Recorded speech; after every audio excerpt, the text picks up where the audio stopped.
In this lecture, we discuss a very beautiful story named A Question of Trust. A Question of Trust gives us a detailed description of a personality named Horace Denby. Through the character of Horace Denby, our writer Victor Canning wants to inform us a group of people or a class of people in the society who are hypocrite, who are two-faced in their nature. These people are really the burden to the society. These hypocrite natured people are different in their internal and external world. They show something externally to please the society, but they are corrupted in internally. The story starts with the description of Denby's character. That the society considered him a good, honest citizen. He was about 50 years old and unmarried, and he lived with a housekeeper who worried over his health. In fact, he was usually very well and happy except for attacks of hay fever in summer. That means society considered him a good citizen, and he was about 50 years old, but not married till then. With him, there was a housekeeper who was always afraid of his health condition. He was usually very well, and sometimes he suffered from hay fever. Sometimes he suffered from hay fever means seasonal fever. He made locks and was successful enough at his business to have two helpers. Yes, Horace Denby was good and respectable, but not completely honest. He made locks and was successful enough. That means the society knew him as a successful businessman who dealt in making locks and selling them in the market. However, the society did not know his real profession. 15 years ago, Horace had served his first and only sentence in a prison library. 15 years back, he was imprisoned in a jail. Why was he imprisoned?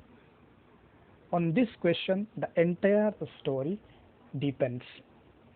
He loved rare, expensive books, so he robbed a safe every year. Each year, he planned carefully just what he would do, stole enough to last for 12 months, and secretly bought the books he loved through an agent. He loved reading books. Because of that, he committed stealing. Because of that, he committed act of theft. With this wrong money, he collected books through a secret agent. Now, walking in the bright July sunshine, he felt sure that this year's robbery was going to be as successful as all the others. For 2 weeks, he had been studying the house at Short Over Grange, looking at its rooms, its electric wiring, its paths, and its garden. He was not at all a good person. He was he was a thief. He was a hijacker. He was a looter in his nature. He was a very meticulous planner. He targeted a house to loot it, and because of that only he had been wandering in front of that particular house for the last 2 weeks, and he was observing and studying each and every phenomena inside the campus of that particular building. He was observing very keenly the gateway, the entrance to that particular building, so that he could have an easy access to the building and could rob the building off very easily. After studying the house, he came to know that there was no family member in the house. The entire members of the family went for London, leaving two servants in the house, leaving two servants in the room. Once he discovered that these two servants even were going out for movie, and thus he took the advantage. Horace saw them go and he felt happy in spite of a little tickle. of hay fever in his nose. He came out from behind the garden wall, his tools carefully packed in a bag on his back. That means one day he discovered that these two servants were moving out for a movie and there was no one left inside the room. He entered the campus through the garden. His tools carefully packed in a bag with his tools. There were about 15,000 pounds worth of jewels in the Grange safe. If he sold them one by one, he expected to get at least 5,000.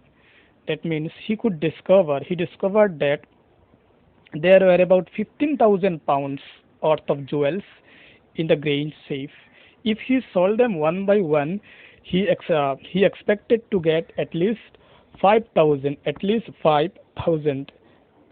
enough to make him happy for another year. He thought that if he could steal the house, definitely for another year there would be no tension in him. There were three very interesting books coming up for sale in the autumn, and he could easily purchase the book. Those were coming in the market. Now he would get the money, he wanted to buy them. He had seen the housekeeper hang the key to the kitchen door. He had seen the housekeeper hang the key to the kitchen door on a hook outside. He put on a pair of gloves, took the key, and opened the door. He was always careful not to leave any fingerprints. He seen the housekeeper hanging the key to the kitchen door on a hook outside, and thus he put on gloves, took the key, and opened the door. Yes, seeing the key hanged on a hook outside the kitchen, he took the key and entered the room, putting gloves so that there were no fingerprints left on the floor. Because if there were fingerprints left on the floor, it could be easily detected whose fingerprints actually it were. A small dog was lying in the kitchen. Its teeth made a noise and moved its tail in a friendly way.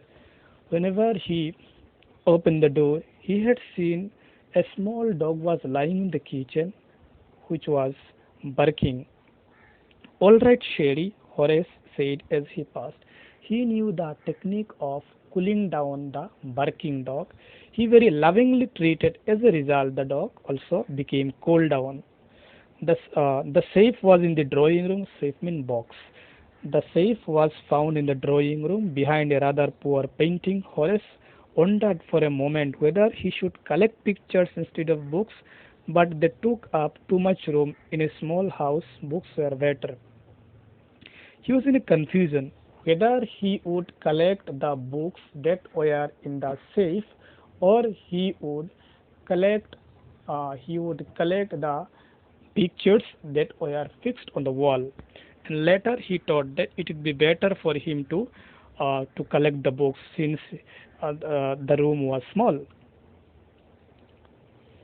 There was a great bowl of flowers on the table, and Horace felt his nose tickle. He gave a little sneeze and then put down his bag. He carefully arranged his tools. He had 4 hours before the servants returned. There was a great bowl of flowers, and because of that only he was getting some problem from the fragrance of flower, and he was continuously sneezing his nose. The safe was not going to be hard to open. He very easily could open the box because he was the person who dealt in making lock. He very easily could open the lock of the safe. After all, he had lived with locks and safes all his life, because throughout his life he was dealing, or he was living with locks. He was busy in making lock and selling them in the market, and that is why it was very easy for him to unlock the lock of the safe. He The safe was not going. The burglar alarm was poorly built. Burglar alarm. Uh, it is an alarm, sensitive alarm. If any strange person enters the room, it starts alarming. It's called burglar alarm. He went into the hole to cut its wire. He went into the hole directly to cut the wire of this burglar alarm so that it could not produce any sound. He came back and sneezed loudly. The smell of the flowers came to him again. When he came back, he started sneezing very loudly because the fragrance of flower came and reached his nose very heavily. How foolish people are when they own valuable things. Horace thought. A magazine article had described this house, giving a plan of all the rooms and a picture of this room. The writer had even mentioned that the painting hid a safe. There was a magazine left in the room, and in the magazine, the writer of the magazine described everything, every belonging that were there in the room. Exact location of all the things in the room were mentioned in this magazine. Even that safe or box location was also mentioned in the magazine by the writer of the same. But Horace found that the flowers were hindering him in his work. He buried his face in his handkerchief. He found it was difficult that the flower fragrance or the fragrance of the flower was disturbing him. As a result, he covered his nose and mouth with a piece of handkerchief. Then he heard a voice say from the doorway, "What is it, a cold or hay fever?" Before he could think, Horace said hay fever and found himself sneezing again. Suddenly he heard a sound from the doorway, and the sound was, "Who is it? What is it?" It was cold or seasonal fever. But he answered that it was hay fever without looking back actually who the strange figure asking him. In the next lecture, we discover who that personality was asking Horace Denby about his physical condition. Today, here I can